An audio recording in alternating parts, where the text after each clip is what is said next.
we were filling as fog, we could have gone around the world in this amount of days. Wednesday, the 10th of June. Now we've been talking about the Black Lives Matter movement in Votes for Schools. We're going to just carry on with a little bit of that. In fact, put the light on because it's chucking it down outside. It's going to be a rubbish day apparently. Apologies for that and the bad lighting and the fact that you probably can see me. More people than ever are standing up and speaking out against racism in America and around the world. But what is being said? Priscilla Walker.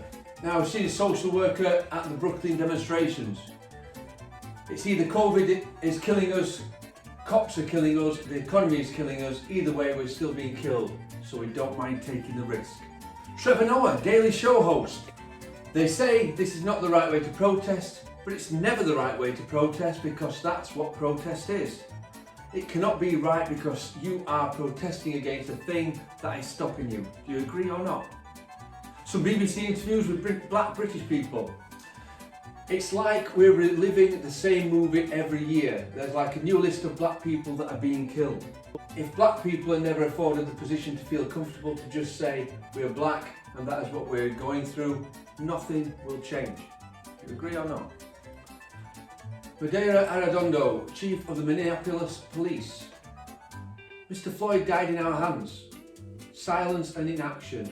You are complicit. If there were one solitary voice that would have intervened and acted, that's what I would have hoped for. That did not occur. Complicit means involved or knowing a crime is happening. Terence Floyd, George Floyd's brother. Let's do this a different way. Let's stop thinking our voices don't matter and vote. Not just for the president, but for the preliminaries, vote for everyone. Educate yourself and know who you are voting for. That's how we're going to hit them. So preliminaries are early elections where each state votes for who they want to represent them in America. Barack Obama, former President of the United States, he says there is a change in mindset that's taking place. A greater recognition that we can do better. This is due to the mobilisation of young people across the country who put themselves out on the line to make a difference. Do you agree or not? This is a statement from the co-founder of Black Lives Matter, Patrisse Cullors. They want to see the arrest of all the officers involved in the murder of George Floyd. They want to have no more terror, no more police terror in their communities. Everybody wants to be apologised to. Everybody wants to be told, I'm sorry, what I did was wrong. It was unacceptable, we won't do it again, and in fact, this is how we change. We barely get a sorry, we rarely get an accountability, we never get change. So what are people to do? So, do you think these requests are fair? Why do you think they rarely get these changes? So is this time different? Many people have said that the protests that are happening after the death of George Floyd are different to past protests about racism. But what exactly is different, and is it enough to lead to a change in the US? The police officer who knelt on his neck has been arrested and charged with second-degree murder and manslaughter. In some past cases, officers have not been arrested. After petitions and protests, the other police officers that were present have been charged with aiding and abetting murder, which means that though they didn't kill him, they allowed this death to happen. Does this show change could be happening? Black people in America have been fighting against racism for hundreds of years, and yet it still exists. Changes have happened, but they have often been very slow. Martin Luther King Jr. started arguing for equality over 50 years ago, but the fight is still happening today. There's a video to have a watch of it, and see if you can tell how James is feeling in that video. Anti-racism protests around the world are happening in the UK, Canada, France, New Zealand, Germany, Syria and more. This has led to more stories coming out about police brutality against the black community in different countries, including here in the UK. While the majority of protests have been peaceful, some have turned violent, with buildings being set on fire and shops being looted. Some people have said that violence doesn't help the cause, while others have argued that peaceful protests haven't worked in the past, causing this to happen. Other reporters say that the protests only became violent after police officers tried to stop the peaceful protests, but it's impossible to know the truth. Influential figures such as footballers, actors and singers and also brands have spoken out about it, which has helped spread awareness. US President Donald Trump said he was sickened by the death of George Floyd and that justice will be served. He also said that vandalising and destroying buildings, stealing from shops and violence would not be tolerated, and that the army may have to get involved to stop non-peaceful protests. However, many people feel that American government is not doing enough to discourage racism, while former Defence Secretary has claimed Trump is trying to divide us.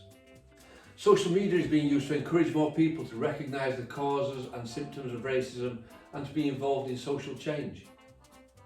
Blackout Tuesday initiative to post a black square in support of the BLM movement was hashtagged by 28.5 million people on Instagram. However, critics say that sharing pictures isn't going far enough. So can we reflect on that? What we want to know is, will it last?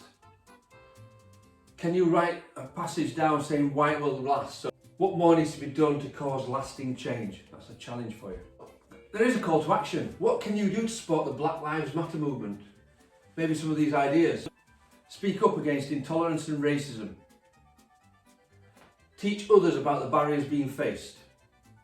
Challenge racist stereotypes or assumptions.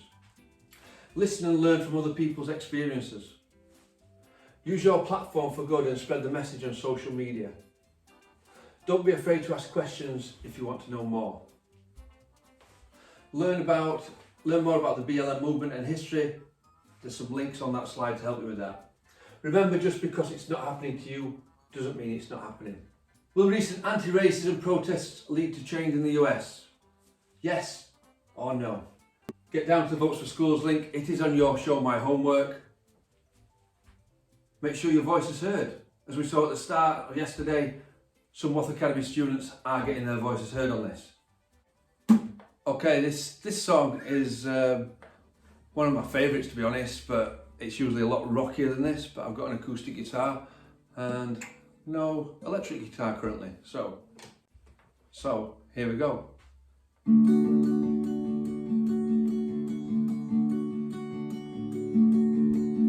She's got a smile that it seems to me remind me of childhood memories, where everything is as crazy as the bright blue sky.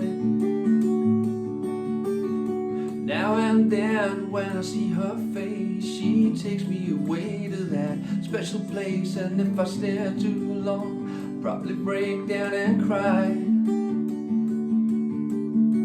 Oh, sweet child of mine.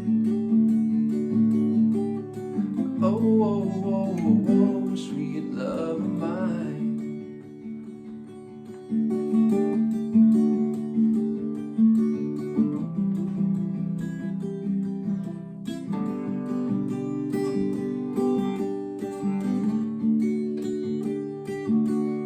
She's got the eyes of the bluest skies, and if they were to rain, I'd hate to look into those eyes and see an ounce of pain. Her hair reminds me of a warm, safe place where as a child I'd hide. Pray for the thunder and the rain to gradually pass me by. Oh, sweet child of mine. Oh, sweet love of mine. Oh, sweet child of mine. Ooh, yeah, ooh, sweet love of mine. Where do you go now? Ooh, oh, where do you go? Oh, where do you go now? Where do you go? Sweet child, where do you go now? You, where do you go now? You, where do you go now? Sweet child of mine. Have a good day, guys. Hopefully get outside in the weather at some point. Take care.